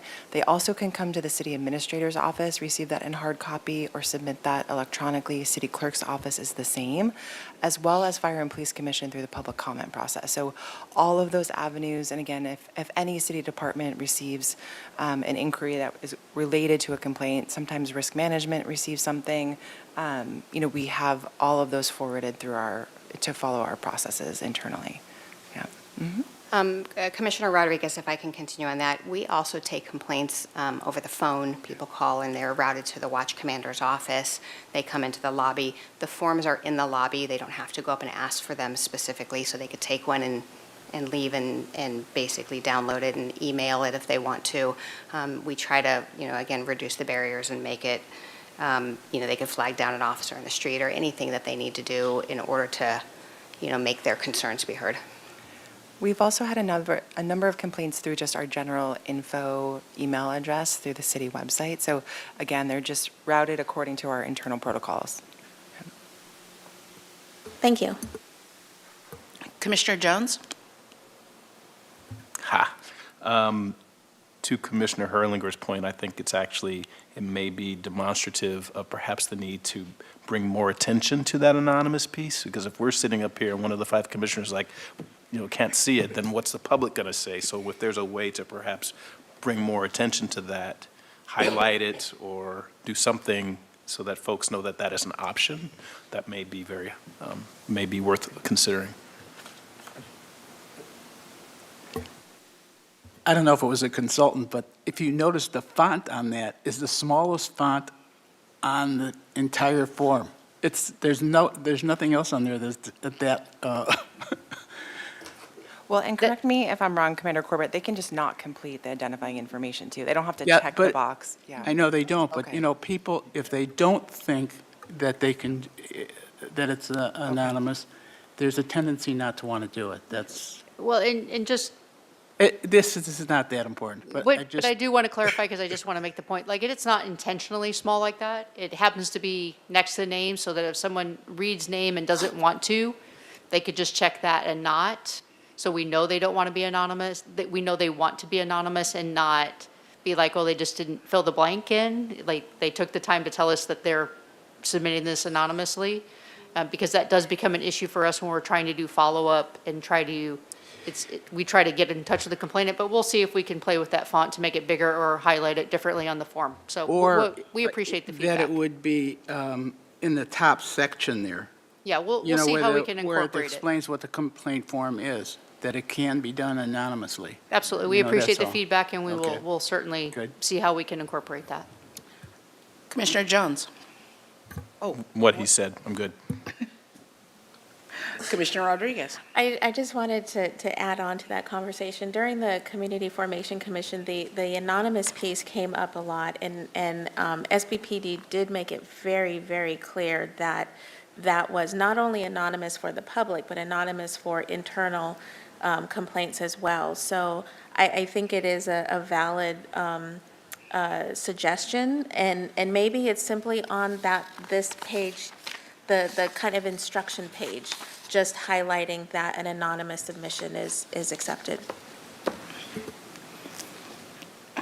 I just want to add that certainly having the ability to be anonymous is a great option. It's important. However, it also is a barrier to investigate a complaint.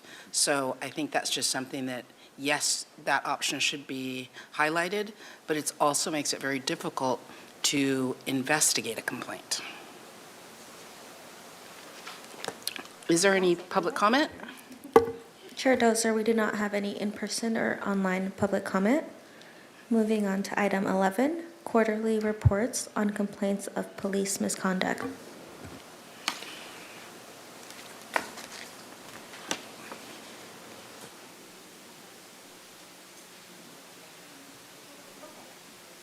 Okay. Chairperson Dozer and the commission, so you have the memo, we don't have it to pull up, but I am happy to report that we received 0 complaints for the fourth quarter, both internal and citizen complaints. So our last complaint was received in September, and we have not received any since. Thank you. Job well done. Commissioners, any comments or questions? I think that's pretty clear. Is there any public comment? Chair Dozer, we do not have any in-person or online public comment. Item number 12, commission and staff communication. All right, this is an opportunity for anyone to share if they have attended an event or if there's something that they would like to have agendized or any comments. City admin speaker, Barbara. Thank you, Chair Dozer. I wanted to share with the members of the Fire and Police Commission that we have a proposal coming before Mayor and Council on February 6th for a daytime navigation and workforce development center for people experiencing homelessness and housing insecurity in downtown Santa Barbara. So the reason why I raise this and bring this to your attention is because a lot of questions that you've had in terms of our calls for service, both for fire and police, in terms of homelessness-related calls for service, as well as the deep dive we did in terms of substance abuse, opioid abuse, other things that correlate with some of the folks that we, again, respond to regarding calls for service citywide, that this really is an effort to address basic need relief services as well as housing navigation and workforce development opportunities among this population during the day. So 5 days a week, we'll start with 4 hours being open from 10 to 2, and then that will increase to 8 to 2 once we have an idea of how many folks are coming in and out of the center at any time.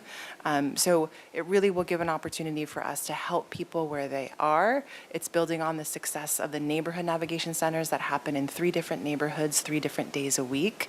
And so we'll be transitioning 2 of those locations into this physical location and working with the same primary provider, nonprofit service provider, to staff the center, and then working with the network of nonprofit organizations that provide services, both behavioral health, mental health, physical health, housing, again, navigation, case management, document readiness, and other services. So February 6th on the City Council agenda. I'll share information too by email if you care to share a comment as it relates to your role in overseeing the work of the departments, as well as your understanding and involvement in homelessness.